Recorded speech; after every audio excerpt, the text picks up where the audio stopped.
is sort of based in fact might ask, well, shouldn't we have tighter rules? Surely newspapers or whatever should be fact-checking some of these people who just sit down and write out 800 words that feel good. I mean, there literally are lower rules for opinion. In that if you look at the Media Council guidelines, opinion writing doesn't have to be, it has to be the honestly held opinion of the creator and has to ideally draw on sort of, if it makes reference to facts, those facts have to be real. But just because someone looks at the same set of facts and draws a very different conclusion than that which you might, or they might pick a different set of facts to support their argument, that is not in and of itself a reason for an opinion piece to be challenged. But you do, that is also why opinion pieces are supposed to be very clearly labelled online. And that is something that doesn't always happen, especially if, you're reading, a lot of the time you're reading things on your phone and you can very quickly scroll past an opinion label and unless you're a sort of a very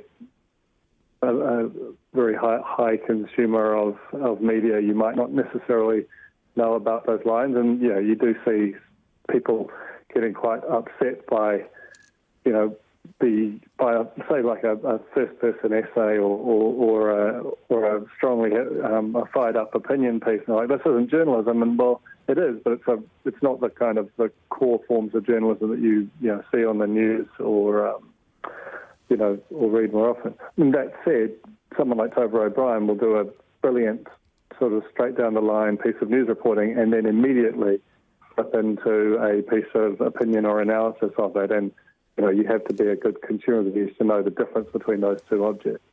Is nuance your enemy when it comes to an opinion piece? The ones that will travel the fastest and furthest are probably likely to have an opinion that can be summed up in a headline, right? Well, yes and no. Like sometimes there is an event that comes along that almost demands that someone respond to it with a kind of moral clarity.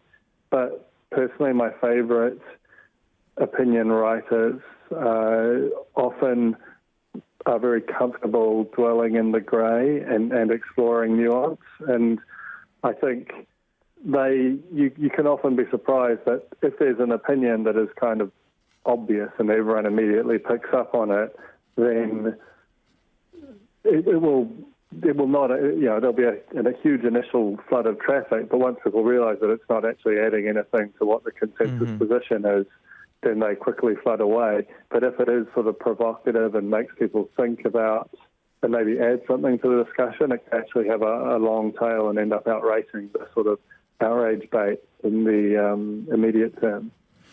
And my dream is that someone might listen to this interview and then decide that they are going to write down one of their opinions and submit it to the spin-off website and get it published. So any tips for sitting down and writing the thing? I mean, I would love that. If you're listening to this and there's something that's been grinding your gears lately, do feel free to shoot me an email, duncan@thespinoff.co.nz. Ideally, they'd be sort of 800 to 1,200 words, so we can go a little bit shorter or occasionally longer if we feel like they've really crafted it or hit on a very original point of view. Yes. Can I jump in and suggest that if it's more than 1,200 words and you haven't scratched it yet, that maybe your thoughts aren't clear enough in your own head? Yeah, the best thing to do, I think, is to write down your opinion in a great rush and get it all out and go for a walk or go and do something else and then return to it and see if it all stacks up. That second read is the thing that I think a lot of people miss and tends to be where in the kind of refining and testing process is where a good opinion piece can go to become a great one. Is it okay to write while you're angry, Duncan? Oh, yeah. I mean, I love writing angry. I find it quite a cathartic experience, and by the end of it, you can often feel like you've purged the anger. I wrote an opinion piece earlier this year about the wage subsidy, and after seeing Briscoe's announce a $20 million profit, $10 million of which was bolstered by the wage subsidy. And the process of writing that kind of allowed me to stop thinking about it at all hours of the day or night. So I think I would recommend it as a form of therapy, if nothing else, that it kind of clears out your system of an issue that's getting to you. And do you read the comments after it's been published? I really try not to. I mean, it's become a cliche to say don't read the comments, but I think there's a lot of merit in it, because if you read the comments or you judge the success of your piece by how many times it got retweeted, then it starts to warp the audience that you're writing for, which really should be almost, the clarity that you yourself recognise. Duncan, I've really enjoyed it. Thanks so much for your time. Oh, thanks for having me, Jesse. Always a pleasure. Duncan Grieve, the spin-off on how to write an opinion piece. RNZ News at 2. Ngā mihi, I'm Shelley Venning. Shane Reti has been elected Deputy Leader of the National Party unopposed. Judith Collins was also reconfirmed as Party Leader with no other challengers. Here's our political editor, Jane Patterson. The caucus met this morning to decide who'd slot the number 2 spot after Jerry Brownlee announced he'd step aside late last week.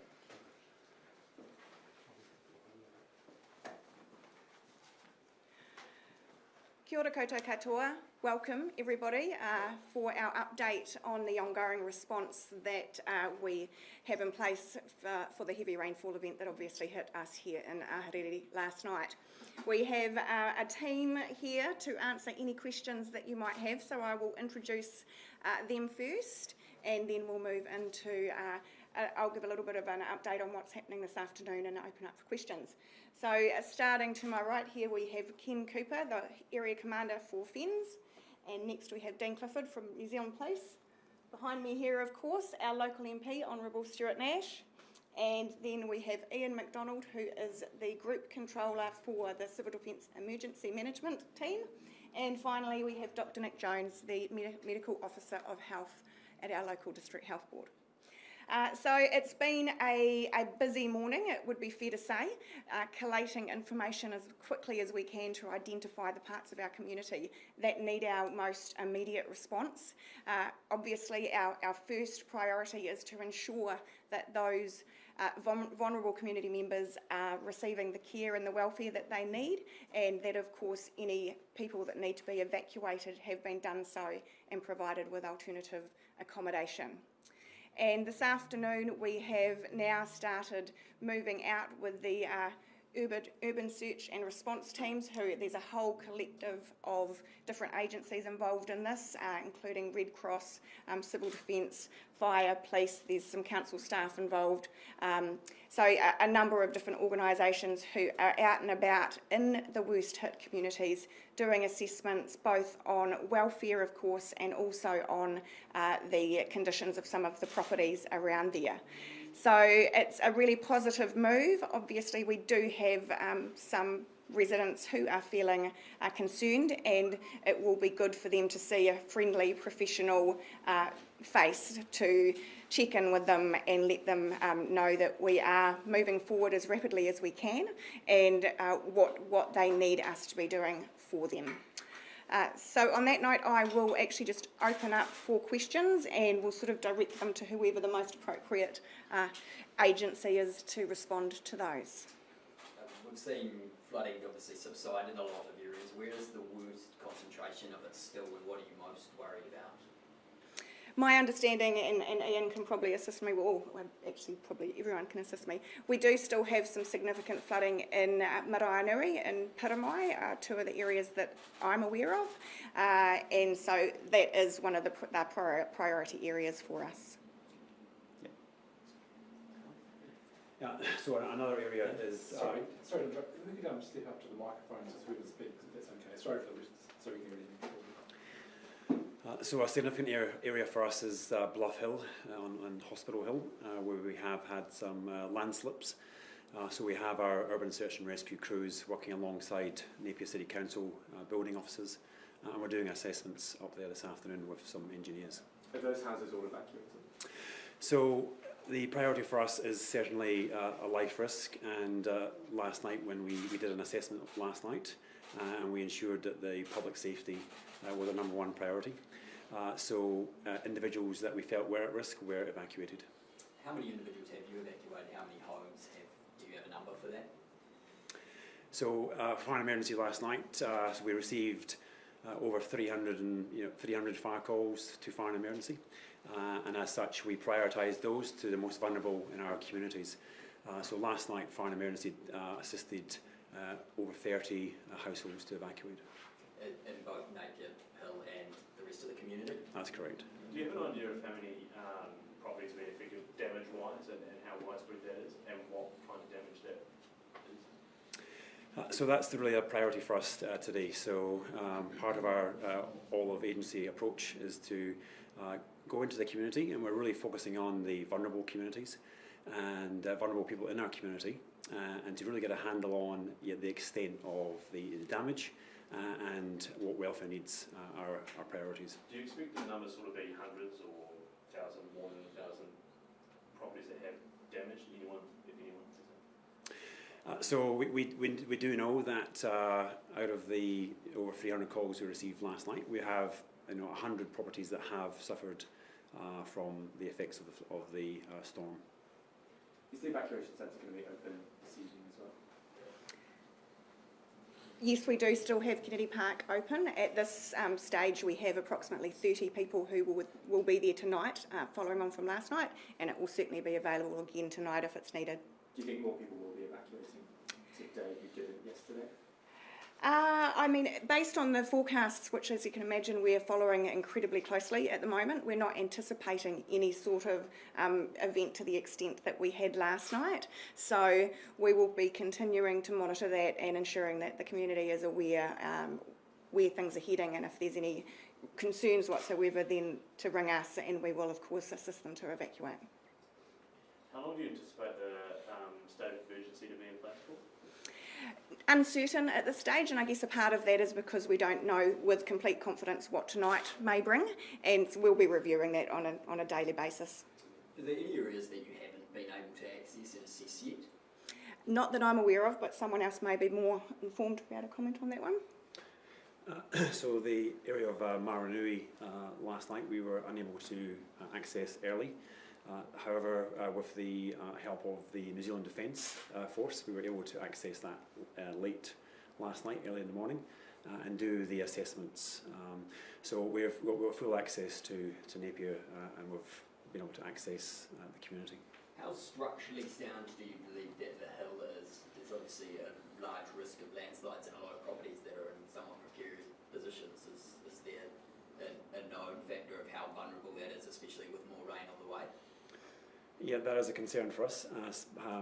However, we've got Urban Search and Rescue, Napier City Council building officers and engineers, geotech engineer, working collaboratively together to make that assessment. And that was absolutely our first priority this morning. We were very aware of a number of slips, and we needed to ensure that those residents were safe and that we were assessing their properties as quickly as we possibly could. In terms of army personnel, how many have you brought up or have here helping? So we had 2 vehicles come up that could access storm conditions. So we've got 6 army personnel working with us, embedded in our teams. Has anyone been taken to hospital, or what sort of role is the GHB playing? So I'm not aware of there being any increase in hospitalisations specifically associated with the rainfall. We did have some concerns around the transportation of people when the roads appeared to be unable to be managed, but things are pretty much as normal. They're very, very busy at the hospital, but then we often are, so there's no increase at this stage. Nick, whilst you're there, could we just touch on the drinking water issue? Is the water safe to drink for a lot of these residents? So the council have made the decision not to issue any boil water at this stage, boil water notice at this stage, and that's on the basis really of the early testing we have done, showing that there's good levels of chlorine in the system, and we don't have any signs of any failure of the system. So we don't really have any reason to go ahead and issue a boil water notice. Having said that, things could change, and we wish people to make sure that they keep listening, and if any advice does change, we will let people know. while you're there, a lot of kids are out of school today, and I can see a lot of them playing in the water. What message would you send to those kids and families? Yes, so I think the advice that we have been consistently saying is that when the water is contaminated with wastewater, it is potentially hazardous, and we would counsel against playing in the water. Obviously, any exposure to the water, wash your hands afterwards. And in terms of any water that gets inside the house, again, our advice has been if it's potentially contaminated, treat it as such. And all of the advice around what to do, we've got some very good detailed information on the Our Hub website for the District Health Board, so we'd encourage people to go ahead and look at that. How much sewage is spilled out onto the streets? I would have to defer to the Mayor on that. So our team have obviously been monitoring that very closely, and with the volume of water that we actually had through the event, I've been advised that it is heavily diluted by the time it actually has been discharged into the streets. Of course, this is not something that we like doing, and we certainly don't do it lightly, but the alternative to the discharge to the Piramu stream is that it will essentially come up through the storm covers, and so we'll just continue to monitor that very closely and test the water levels in through to the estuary. Have you been discharging into the sea as well? No, just through to the Piramu stream. There's been lots of questions about how the infrastructure has failed to cope, like drains and things like that, especially from business owners. Has this not raised questions within the council? Like, how can this happen? No, so what we currently are regulated on is being able to provide infrastructure that can cope with a 1 in 100 year event, and this was a 1 in 250 year event. I guess what we do need to be very conscious of is, with the change in our world, climate change and other factors, are we going to start having events like this more frequently, and do we need to start investing in our infrastructure for the future? But sewage floods into the streets every couple of years. We do have events far more often than we would like, and we have been fast-tracking a number of projects to address that going forward. Residents I've spoken to today say the call to declare a local state of emergency should have come earlier. That would have given them more time to get away from their houses or help neighbours or protect their properties.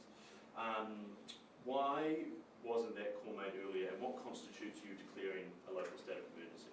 Okay, so there's quite a process to work through, and Ian knows the detail far more than I do, and essentially it was interesting and I was talking to staff about it, because I said to them, when did we actually have an idea at how bad this was going to be?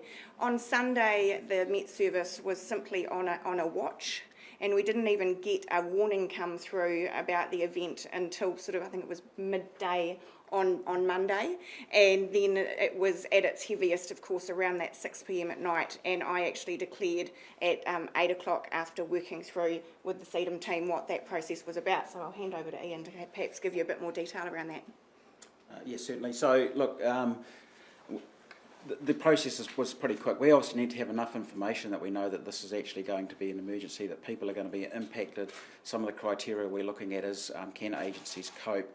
Do we need some significant coordination? And then just finally, what powers do we need in terms of police, in particular in terms of evacuations and closing roads and public spaces? Just in terms of tonight, with the declaration still in place, what are you guys sort of expecting tonight? If you could summarise that again in terms of weather and I guess the next 12 hours. Sure. So in terms of weather, obviously we've got a forecast, and it is a forecast. So basically the forecast for this evening and into tomorrow is for rates of around about 4 millimetres per hour. So that, with the advice that we've had from the Regional Council, Rivers engineers, they don't consider that to actually cause us an issue. So I just want to make it clear, the rivers in Hawke's Bay are perfectly fine, and there's lots of room in the rivers in terms of capacity. This was a pretty sudden event in a very small area, and it's all just surface flooding. Just one for police. I don't know if you can answer this at all, it might not be an answer, but if there, with evacuations taking place and people leaving their homes, have there been any reports of looting or people being suspicious around homes that have been left vacant? No, we've had no reports of any suspicious activity that leads us to believe that vacant homes are being targeted. We have extra staff in those communities during today and through the night, and that will continue for the next 2 nights. So we'll have extra staff and resources there just to mitigate any possible risk around that. Our main focus today has been around assisting our FENS colleagues and also just trying to keep a lid on errant traffic through those flood-prone streets. So, just a FENS in terms of your team, how stretched are they? Are they coping all right? Do you guys have to bring in resources from elsewhere? So it's a priority for us to ensure the safety of our people. It's one of our first priorities. Over last night we had 90 firefighters, urban brigades, rural brigades, volunteers, career, working very closely together and to really reach into those vulnerable communities. Today has seen our urban search and rescue team deploy from Palmerston North, and that is made up primarily from Wellington and the Hutt firefighters who've come up to the bay to assist the community. I'm sure we'll be best answer this, but in terms of what we've seen, I don't know if you guys have seen, I don't know what my colleagues here have seen, but we've seen a lot of damage and areas where it could have been deadly. I mean, how lucky are we that there are no fatalities? I think that's a testament to the fact that we did have a significant number of resources out there monitoring the areas that we were aware dangers existed. And as was asked earlier, I'm not aware of anyone that was hospitalised. We've certainly been very, very fortunate that we haven't had any injuries or fatalities. How long is the risk of slips going to last? Who could answer that? You can answer that one. So look, we are expecting some rain, as I mentioned earlier, over the next 12 to 24 hours. One of the concerns that everybody has is that already we've got some slips and additional rain may mobilise those slips. So that's the reason why we've got a geotech engineer looking at those. So look, as we go through the process of assessing the damage and assessing the slips, if the geotechnical engineer identifies any that are of concern, then we'll have to take action. What is that? What action? Well, that may require people to evacuate, for example. So it's probably a key message really we'd like to get out is, if individuals do feel unsafe or, they have got concerns, then, call 111. And I guess to clarify, actually, because there's sort of 3 different avenues here. Absolutely, if you're feeling unsafe and at risk, it's 111. If you're in need of welfare support, there's a free phone number that's been set up, 0800 422 923. And if it's more of a council-related concern or issue, then to contact our customer services. Mr. Nash, can I ask what the government's doing, how the government's helping out here? Sure. The Minister, Kirsten Allen, is arriving in Napier at 5 p.m. She's obviously been coordinating this from Wellington. She'll visit the staff. She'll come and have a briefing from the Mayor and the controls you see here and take a look around the area. But as mentioned, she was working late into the night, been monitoring this. Can I just say one other thing with regard to drinking water and the talk of sewage in the streets? Kirsten would probably have, I'm probably stepping on your toes here, you probably would have mentioned it. The Napier City Council in the last term spent a lot of money, certainly after Havelock, bringing all the boreheads above ground. So the sort of thing we saw in Havelock North 4 or 5 years ago just couldn't happen in Napier because of the money that the Napier City Council did invest in its drinking water infrastructure. Last thing I'd say, with regard to the government, when the waters have cleared, then we will sit down with the Mayor and the Council and determine what, if anything, we can do to help Napier City Council mitigate the risk of this sort of thing happen again. Do you foresee needing that help? It's very early days. We haven't sat down and had a proper conversation about that yet, but I'm sure that there will be a need for some assistance. Just to clarify, do you, when do you sort of weigh up the local state of emergency? Is that a thing, a morning briefing sort of thing? Is it a morning to morning thing, or is it at night? How quickly could that change? We have 2 daily meetings, one in the morning and one in the afternoon, so obviously it's something that we'll be assessing the whole way through. So there'll be still a state of emergency for tonight? There will be for tonight, and so the initial period when you declare is 7 days, so that is there for the 7 days if we need it, but we can also stop it earlier if we decide that's, yeah. Well, obviously it seems quite uncertain with the weather this evening, but for those people who are evacuated out of their houses, when do you think you could offer a time frame for when they can go back in? That will depend entirely on their individual circumstances. So we are aware there's quite a range of the level of damage that has occurred to some properties, and we know that there are some community members that we're going to have to assist them to find some quite long-term accommodation options. Weeks, months? That's right. Anything else? Thank you very much. Thank you.